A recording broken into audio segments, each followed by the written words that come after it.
Bonjour. Peut-on réellement guérir grâce à la pensée?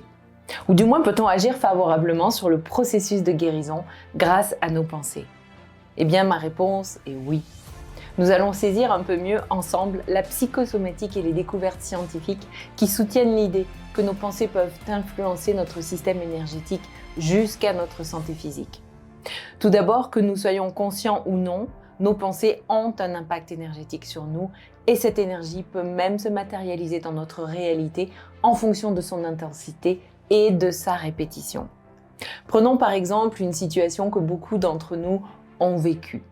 Vous êtes dans une journée difficile et tout semble aller de travers. Vos pensées se tournent alors vers le pire scénario possible. Et devinez quoi?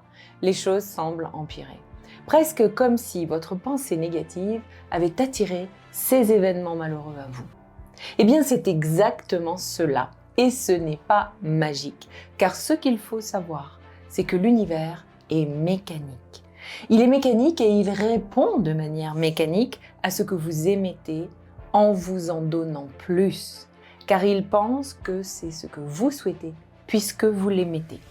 Vous attirez bien souvent à vous des choses, des personnes, des situations qui sont à la même fréquence à laquelle vous vibrez. Donc si vous êtes dans un état d'esprit négatif, eh bien vous attirerez le négatif correspondant.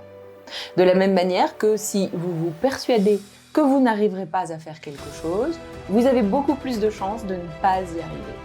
Cet exemple me fait penser d'ailleurs à la célèbre citation de Mark Twain qui disait « Ils ne savaient pas que c'était impossible, alors ils l'ont fait. » Mais peut-être que s'ils l'avaient su, alors ils auraient échoué car pour eux, ça aurait été impossible. Donc si vous êtes persuadé que vous êtes mauvais dans un domaine, vous ne libérerez pas tout votre potentiel et vous serez au mieux moyen. Alors que vous êtes peut-être excellent. Mais vous avez envoyé ce message à votre cerveau, à votre subconscient que vous n'étiez pas bon. Alors que fait votre cerveau? Que fait votre inconscient? Il vous croit. Petite parenthèse, ne dites jamais du mal de vous-même, même pour plaisanter, car votre inconscient, lui, ne sait pas que vous plaisantez. Il vous prend au pied de la lettre et vous ancrez ses mémoires au plus profond de vous, et particulièrement si vous les répétez suffisamment. Mais revenons à notre pensée.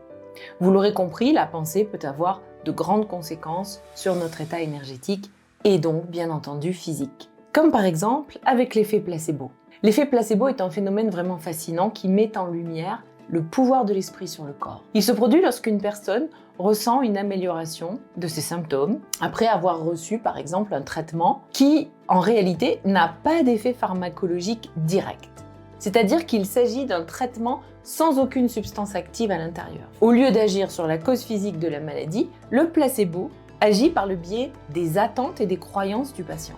De nombreuses études ont montré que l'effet placebo peut être incroyablement puissant. Par exemple, une étude célèbre menée en 1955 par le médecin américain Henry Beecher a révélé que près de 35% des patients traités avec un placebo pour la douleur ressentaient un soulagement significatif. Et bien entendu, depuis, de nombreuses recherches ont confirmé et étudié ce phénomène dans divers contextes médicaux. Une étude d'ailleurs particulièrement intéressante publiée en 2014 dans la revue Science Translational Medicine a examiné les mécanismes biologiques sous-jacents de l'effet placebo. Très intéressant. Les chercheurs ont découvert que la prise d'un placebo activait les mêmes zones du cerveau impliquées dans la modulation de la douleur que lorsque l'on prend un médicament actif. En plus, ils ont observé une augmentation de la libération des neurotransmetteurs comme les endorphines, qui sont connus pour produire des effets analgésiques et antidépresseurs. Alors ces découvertes suggèrent que l'effet placebo, bien sûr, ne se limite pas à une simple illusion psychologique, mais qu'il a des bases neurobiologiques solides. En d'autres termes, notre cerveau est capable de déclencher des réponses physiologiques réelles en réponse à nos attentes et nos croyances. Cela soulève bien entendu des questions importantes sur la manière dont nous pourrions utiliser l'effet placebo de manière éthique et efficace dans les soins de santé. Certaines études suggèrent que l'utilisation consciente de l'effet placebo, combinée à des interventions médicales standards, pourrait améliorer les résultats cliniques et réduire la dépendance aux médicaments. Mais ça, c'est un autre sujet que nous explorerons peut-être une autre fois. Bref, vous l'aurez compris, par la pensée, ou je dirais même par la volonté d'y arriver, nous pouvons réaliser des choses absolument extraordinaires.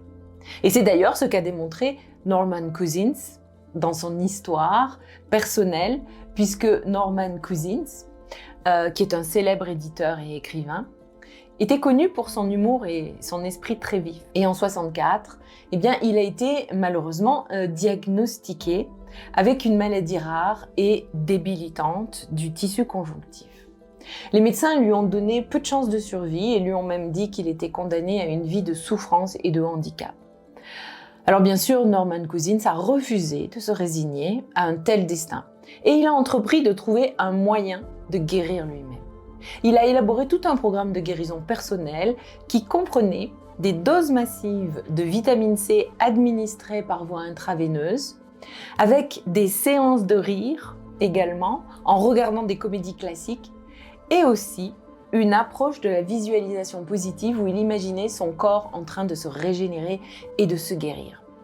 Et contre toute attente, Cousins a commencé à avoir des améliorations significatives dans son état de santé. Il a d'ailleurs documenté son parcours de guérison dans son livre Anatomy of an Illness, qui a été salué comme un classique de la littérature sur la guérison naturelle. L'histoire de Norman Cousins a inspiré des millions de personnes à travers le monde et a ouvert de nouvelles voies dans le domaine de la psychologie de la santé et de la médecine intégrative. La volonté de Cousins était si grande et si forte qu'il a fait l'impensable en se guérissant par lui-même alors que les médecins lui assuraient qu'il allait mourir. La pensée est d'une puissance remarquable.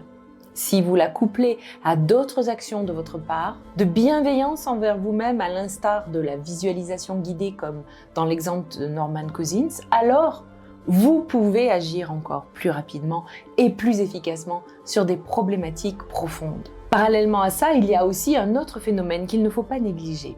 Même si ça peut être très dur dans certains cas, il faut bien comprendre que les personnes peuvent ne pas ressentir le désir profond de guérir et peuvent même se sentir attirées par l'idée de partir.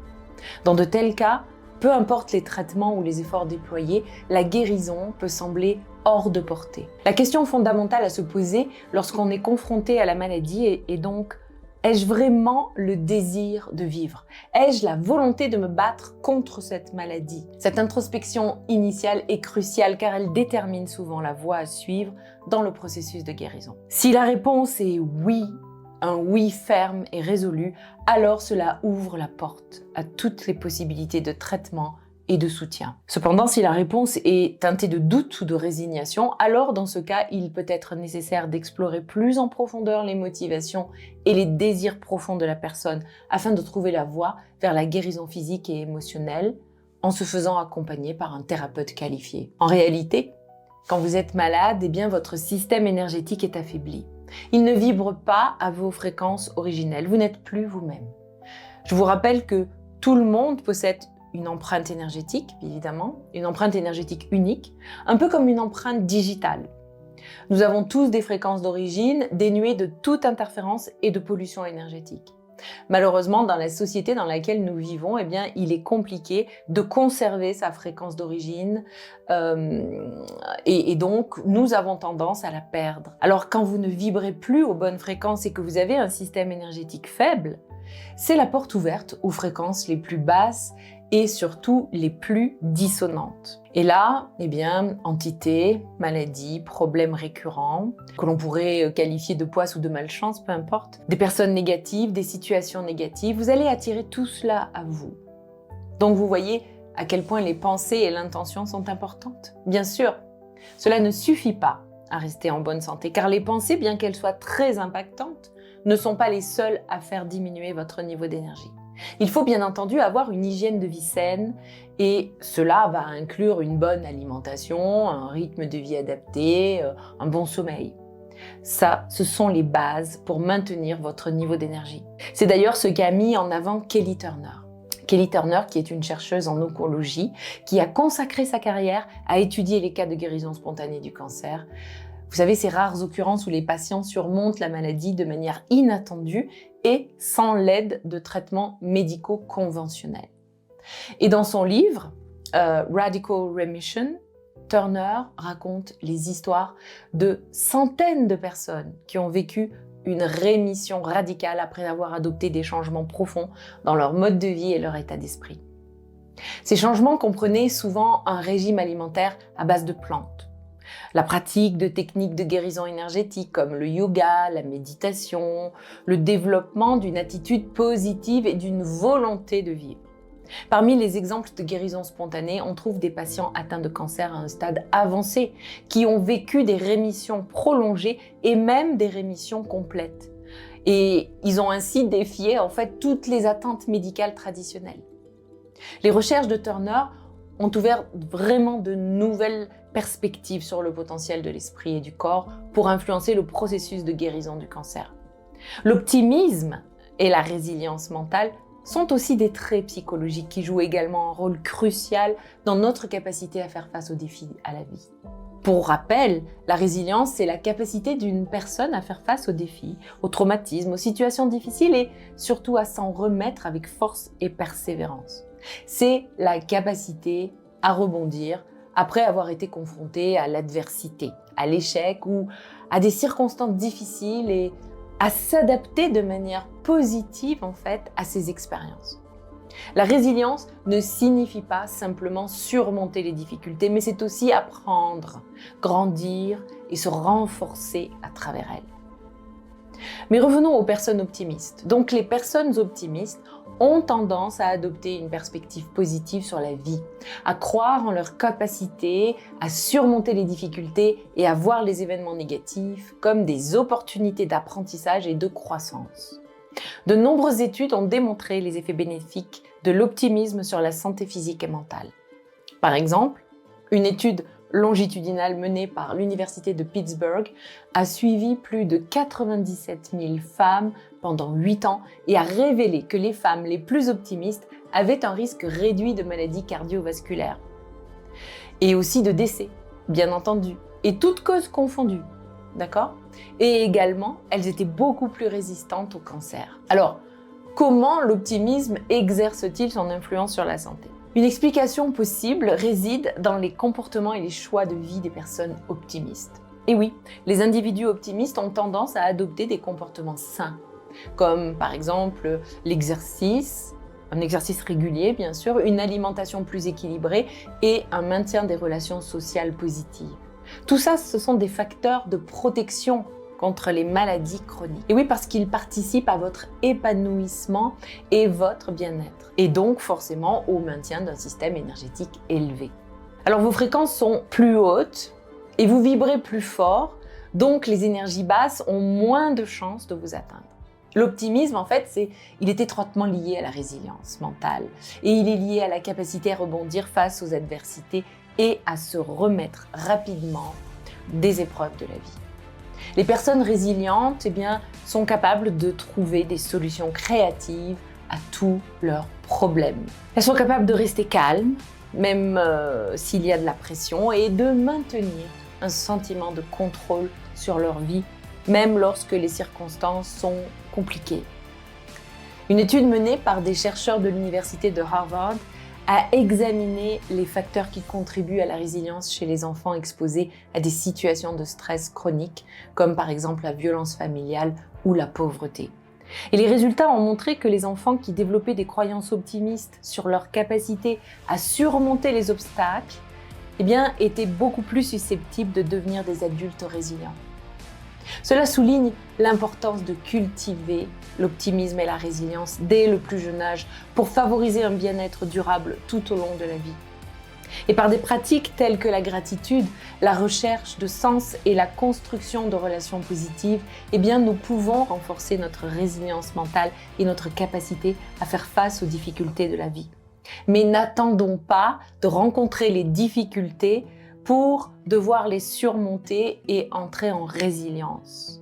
Pratiquons la pensée positive en prévention et non pas pour du curatif.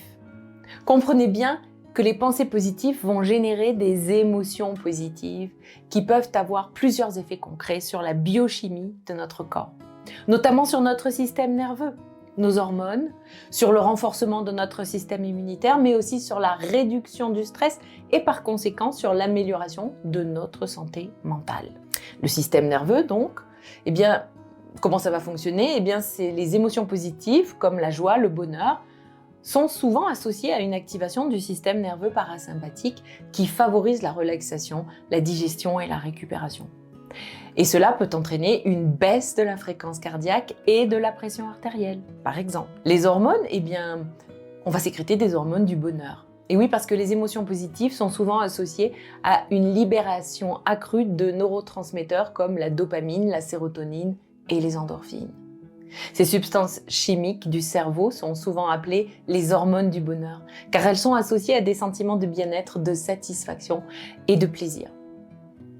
Pour ce qui est du système immunitaire, eh bien, des études ont montré que les émotions positives peuvent renforcer le système immunitaire en augmentant la production de certaines cellules immunitaires. Et cela, bien sûr, va aider à lutter contre les maladies et évidemment à favoriser une santé globale. Mais parlons de la réduction du stress. Et oui, les émotions positives peuvent réduire le niveau de stress parce qu'ils vont réduire les niveaux de cortisol, l'hormone du stress dans le corps. Et cela peut aider à réduire les effets néfastes du stress chronique sur la santé, comme par exemple l'inflammation et les problèmes cardiovasculaires. Et donc, comme je vous le disais tout à l'heure, eh bien, nous allons avoir une amélioration de la santé mentale. Oui, parce que les émotions positives sont associées à une meilleure santé mentale, y compris une réduction des symptômes de l'anxiété et de la dépression. Et cela peut être dû en partie à des changements biochimiques dans le cerveau qui favorisent des pensées et des comportements plus positifs. Nous venons de survoler le pouvoir extraordinaire de l'esprit sur le corps dans le processus de guérison.